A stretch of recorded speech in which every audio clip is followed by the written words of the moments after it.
আসসালামু আলাইকুম। লার্ন প্রোগ্রামিংয়ে আপনাদেরকে স্বাগতম। গত টিউটোরিয়ালে আমরা দেখেছিলাম ইমেজ ইমেজ কিভাবে অ্যাড করতে হয় সেটা আমরা দেখেছিলাম।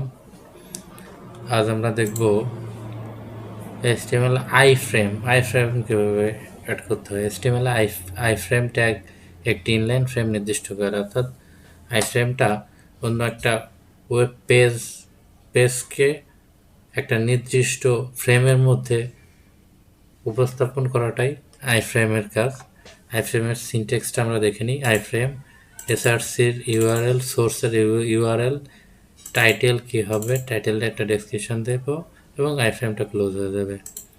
আমরা সরাসরি ভিজুয়াল স্টুডিও করে চলে যাই। এটা গত দিনে আমাদের যে প্রজেক্টটা ছিল সেটা আমরা লাইভ সার্ভারে ওপেন করে নিলাম। আমাদের যে ইমেজটা অ্যাড করেছিলাম সেই ইমেজটা দেখা যাচ্ছে। এবার আমরা দেখি আইফ্রেম। এবার এখানে আমরা একটা আইফ্রেম যুক্ত করবো। আইফ্রেম যুক্ত করার জন্য আমাদেরকে যেটা করতে হবে,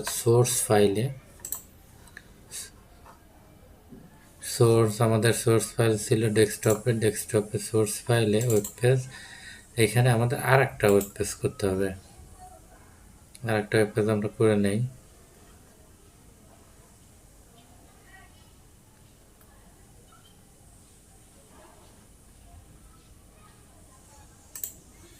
আর একটা ওয়েব পেজ আমরা করে নিই আইফ্রেম নামে একটা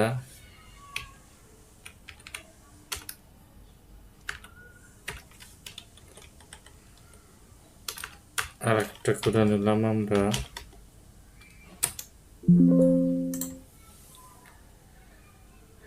এবার এই আইফ্রেমটা ওপেন করে নেই।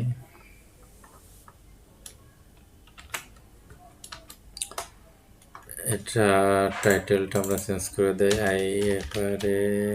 আইফ্রেম। এবার বডিতে আমরা এইচওয়ান ট্যাগ দিয়ে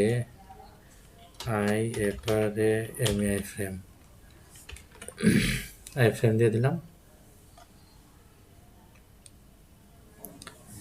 এটাকে এবার আমরা এখানে অ্যাড করতে গেলে আমাদের যেটা লাগবে সেটা হলো আইফ্রেম এবং এসআরসি বলে দিতে হবে, সোর্স বলে দিতে হবে। সোর্স হলো আইফ্রেম HTML। এটা কতটুকুন জায়গা নিয়ে দেখাবে সেটা আমাদেরকে বলে দিতে হবে। তাহলে স্টাইল আমরা যোগ করে দেই উইথ 200 পিক্সেল এবং হাইট দিয়ে দিই 200 পিক্সেল। সেভ করলাম। আমাদের আইফ্রেমটা চলে আসছে। এই লেখাটা আমাদের এখানে কিন্তু নেই। এই লেখাটা আসতেছে কিন্তু আমাদের এই আইফ্রেমের লেখাটা। এইখানে যদি আমরা একটা ইমেজটা যদি আমরা ওইখানে এড করে দিই, আইএমজি ইমেজ দিয়ে যদি সোর্সে যদি on.jpg এইখানে যদি এড করে দিই, তাহলে আইফ্রেমের মধ্যে ইমেজটা দেখা যাবে। এই যে আমাদের আইফ্রেমের মধ্যে যে ইমেজটা দেখা যাচ্ছে। আমরা 200 পিক্সেল বাই 200 পিক্সেল দিয়েছিলাম, এটা সে আইফ্রেমের মধ্যে আমাদের ইমেজটা দেখা যাচ্ছে। এটাই আমাদের আইফ্রেম।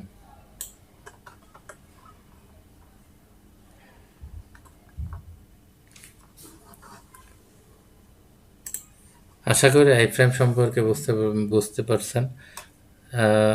যদি আপনাদের সমস্যা থাকে আমাকে কমেন্টস করে জানান। আমি চেষ্টা করব আপনাদের সমস্যা সমাধান করার জন্য।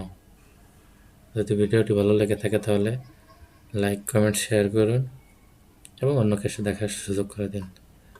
ধন্যবাদ।